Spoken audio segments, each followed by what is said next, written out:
Christianity, it's not just about knowing Jesus, going to heaven. Those are wonderful. But there's something about having some heaven on earth also. And learning that we're human and allowed to be human, to have a full human experience. But how do I handle and navigate these emotions in a world that I'm not in control of, but still be able to process and move forward in a healthy manner? This system, the 4 pillars that we have, really teaches our kids that it's okay to have those emotions. We help them with a plan to grow through them. It's helped our kids really understand who they are and have a better outcome for themselves. You can see the behavioral changes, you can see the checking themselves and starting over and perhaps rethinking how a certain action went. The curriculum is absolutely phenomenal. It's perfectly made. It's wonderful. I was a little skeptical when they first introduced it, but the more that we did it, really thinking about your emotions, I was like, oh yeah, this is really cool. The curriculum gives a neutral place for the student and the teacher to meet on the same playing ground. Not because the teacher has mastered it, because the teacher also is learning to use it.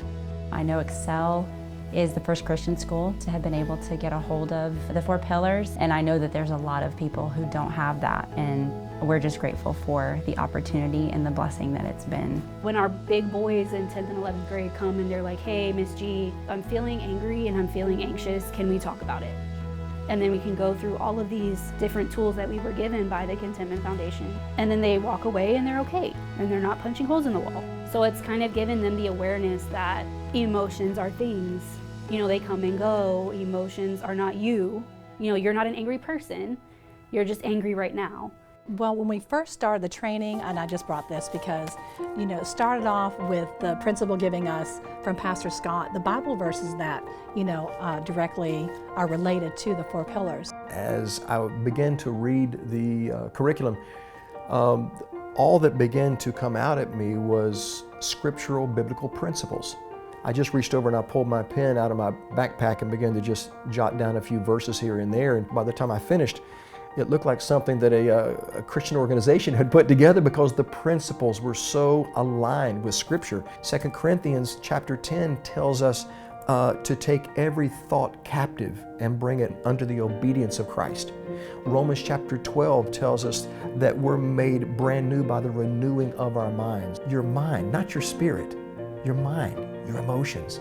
There's a renewal that can happen there. There's something fresh that can happen, and that comes from the principles of the Word. Well, if we can mix the curriculum with the Scriptures and find ways that this actually ministers to the student and gives them some tools to apply Scripture, not just memorize it, not just learn it, but actually be able to now practice and walk this out. So it's a dovetailing that really gives direction to the curriculum and the Scriptures on how they can work together.